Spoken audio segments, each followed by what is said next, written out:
January 3rd, 2026, 2:47 in the morning. A CH-47 Chinook tears through Venezuelan airspace at 180 miles per hour. Inside, Nicolas Maduro sits zip-tied, blindfolded, wearing nothing but silk pajamas. 12 Delta Force operators surround him. His wife, Celia Flores, screams in Spanish beside him. In exactly 43 minutes, the most wanted narco-terrorist in the Western Hemisphere will land on American soil. In 6 hours, he'll be in a federal courtroom. But here's what nobody's asking. How did the United States pull off the impossible? How do you kidnap a sitting president from inside his own palace, protected by Russian S-400 missiles, Cuban intelligence, and 50,000 loyal troops? Before we break down every second of this operation, hit that like button and subscribe. Drop a comment telling us where you're watching from and whether you think this was justice or an act of war. Because what you're about to hear will rewrite everything you thought you knew about American military power. This operation didn't start on January 3rd. It didn't even start in 2025. This mission began 5 years ago with a phone call, a betrayal, and $50 million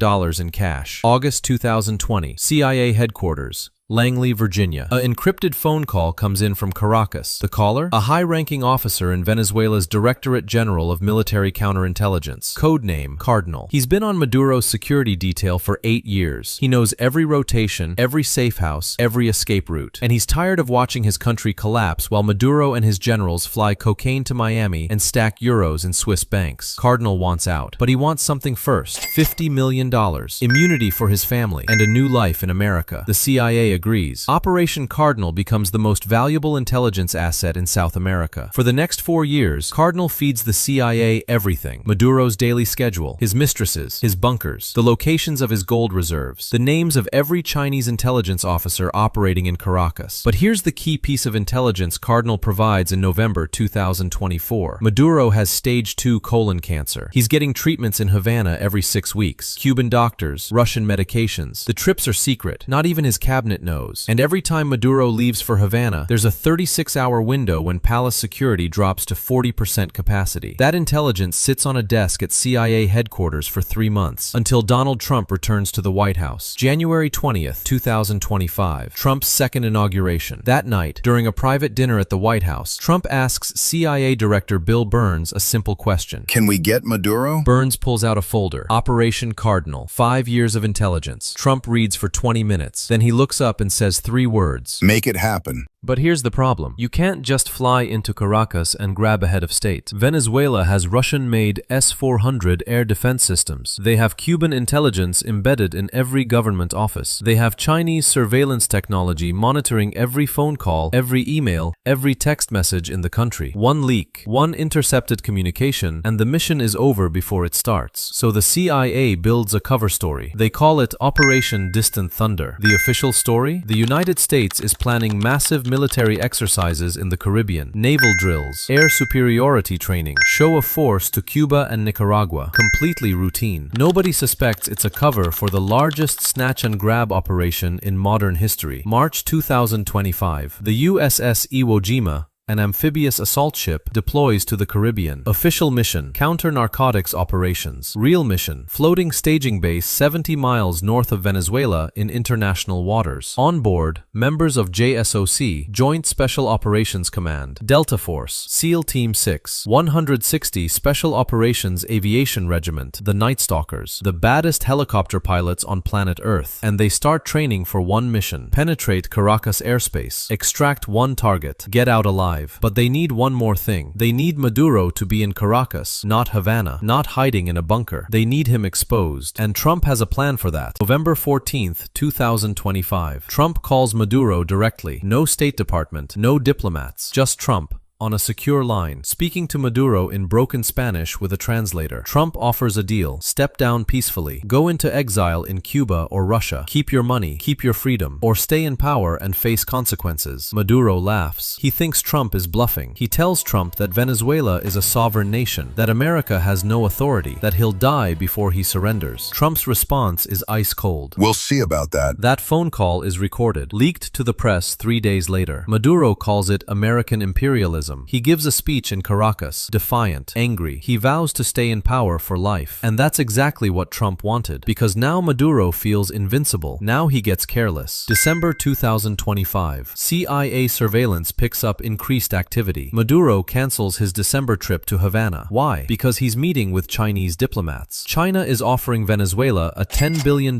infrastructure deal in exchange for oil rights. It's the biggest deal of Maduro's presidency. He can't miss it. The meeting is scheduled for January 2, 2026 at Miraflores Palace. After the meeting, Maduro plans to fly to Havana for treatment. But here's what Maduro doesn't know. Cardinal has already told the CIA everything. The exact time Maduro will be in the palace. The fact that his personal security will be light because most of his guards will be preparing for the Havana trip. And most importantly, Maduro will be sleeping in the palace that night. Not in a bunker, not in a safe house. In his bedroom, 3rd floor, east wing. That's the window. That's the moment. And Trump gives the execute order. December 31st, 2025. New Year's Eve. While Americans count down to midnight, Trump signs the mission authorization at Mar-a-Lago. Operation Absolute Resolve. Capture Nicolas Maduro. Bring him to American soil. Charge him with narco-terrorism, drug trafficking, money laundering, crimes against humanity. The mission parameters are clear. Capture, not kill. Minimal Venezuelan casualties. 0 American losses. Extraction within 4 hours. Failure is not an option. If the mission goes wrong, if operators are captured, Trump will authorize a full-scale invasion to get them out. 18,000 Marines are standing by in Florida. B-2 bombers are armed and ready. This is not a bluff. January 1st, 2026. Delta Force receives final briefing. The team leader is an operator codenamed Hatchet. 22 years in special operations. If anyone can pull this off,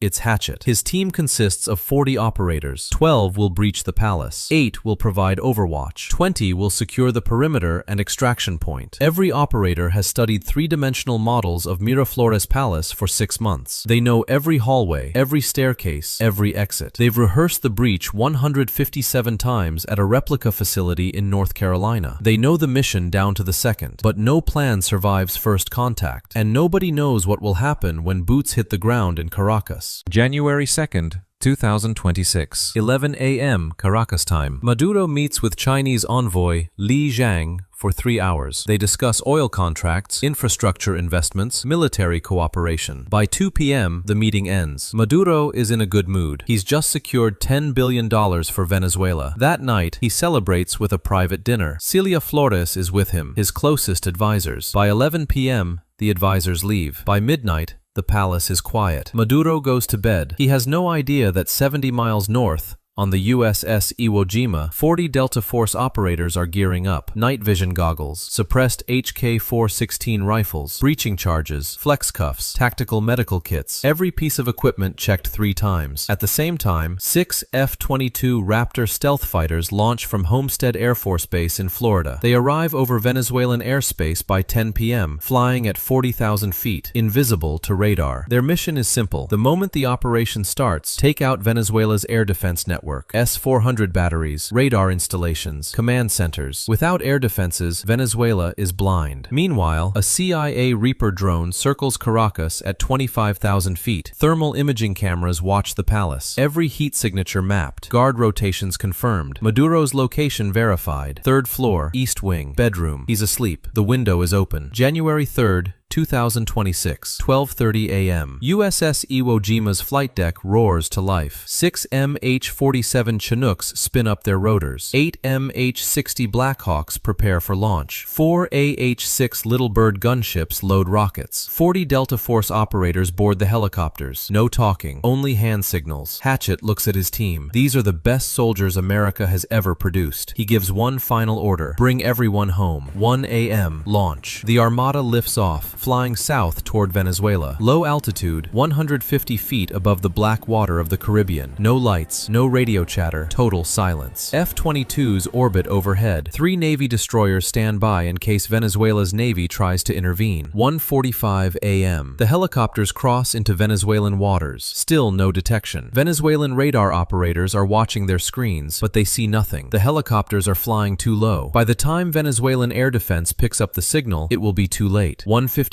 a.m. 2 minutes to strike. F-22s receive the execute order. They fire. AGM-88 HARM missiles streak toward Venezuelan radar installations. 12 radar sites across Caracas go dark in 9 seconds. Venezuela's air defense network is blind. Nobody in Caracas knows what's coming. 2 a.m. Caracas erupts. Explosions rock Fuerte Tiuna military base. Explosions at Generalissimo Francisco de Miranda Air Base. Explosions at La Guaira port. But these aren't invasion strikes. They're diversions. Tomahawk cruise missiles launched from Navy destroyers offshore, hitting ammunition depots and fuel storage facilities. No casualties. Just noise, fire, chaos. Venezuelan military scrambles. Troops rush toward the bases. Air raid sirens wail across the city. Civilians think it's an invasion. They flee to shelters, to basements, to subway tunnels. Maduro's palace guard rushes toward the explosions, and that's exactly what the Americans want. Because while every Venezuelan soldier is looking at the fires, nobody is watching the palace. 2:03 a.m. 6 Chinooks scream across Caracas airspace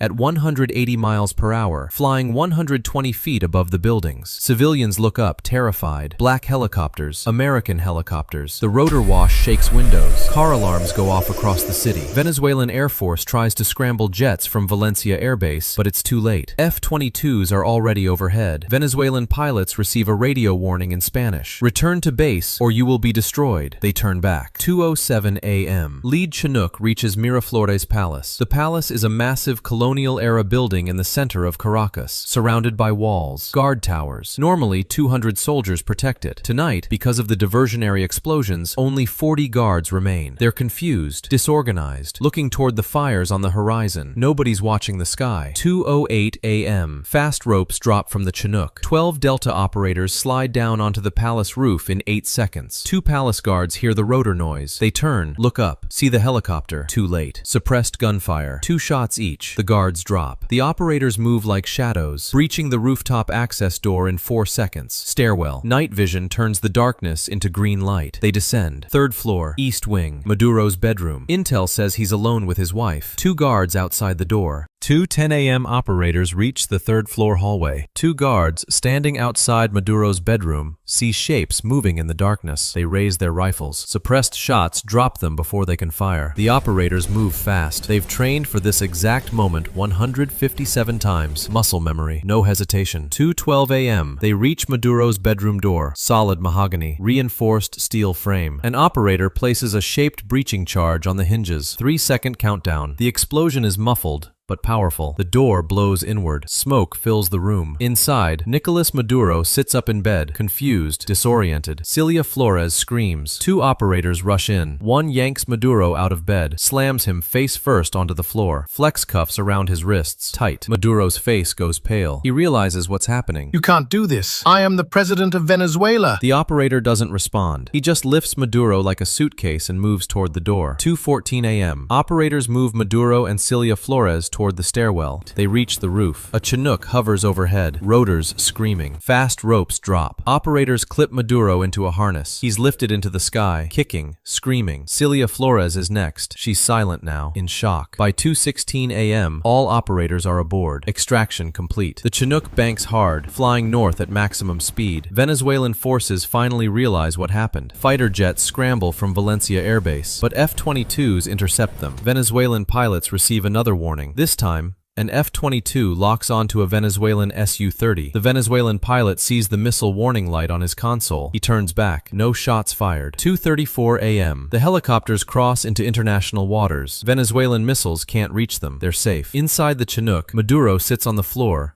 zip-tied, blindfolded. He's muttering in Spanish. Prayers, curses, threats. The operators ignore him. Mission accomplished. 3:18 a.m. The Chinooks land on the USS Iwo Jima. Maduro is pulled out, still in his silk pajamas, still zip-tied. DEA agents are waiting. FBI agents photograph him, document everything. A Navy medic checks his vitals. Blood pressure elevated. Heart rate 120. But he's healthy. He'll stand trial. 3:45 a.m. Maduro is placed in a holding cell on the ship. Steel walls, fluorescent lights. He sits on a bench, head in his hands. 30 minutes ago, he was the president of Venezuela. Now he's a prisoner. Celia Flores is in a separate cell, crying. She keeps asking to see her husband. They don't let her. 4:30 a.m. Venezuelan Defense Minister Vladimir Padrino Lopez appears on state television, his voice shaking. He calls it an invasion, an act of war. He declares a national emergency, mobilizes the military, demands Maduro's immediate return, but nobody's listening. Russia issues a statement condemning the operation. China protests. The United Nations calls for an emergency meeting, but Maduro is gone, and he's not coming back. 5:47 a.m. A C-17 Globemaster transport plane takes off from the USS Iwo Jima. Destination: Homestead Air Force Base, Florida. Maduro is aboard, now wearing an orange jumpsuit, hands cuffed, feet shackled. He stares out the window as the sun rises over the Caribbean. He's silent now. No more threats, no more curses, just silence. 8:15 a.m. The C-17 lands in Florida. Maduro is transferred to a federal detention facility in Miami, fingerprinted, photographed, processed like any other criminal. By 9 a.m., he's sitting in a cell. Concrete walls, steel bed, toilet in the corner. The man who controlled billions of dollars in drug money. The man who starved his own people while he ate lobster in the presidential palace. Now he's prisoner number 26,437. 11 a.m. Trump holds a press conference at Mar-a-Lago. He's wearing a dark suit, red tie. He looks directly into the camera. Last night, American forces conducted a precision operation to apprehend Nicolas Maduro, a man responsible for flooding American streets with cocaine, for torturing his own people, for stealing billions of dollars while Venezuelans starved. He thought he was untouchable. He was wrong. This operation was flawless. 0 American casualties. Maduro is now in federal custody and will face trial. Let this be a message to every dictator, every terrorist, every criminal who thinks they can hide from American justice. You can't. We will find you, we will get you, and you will answer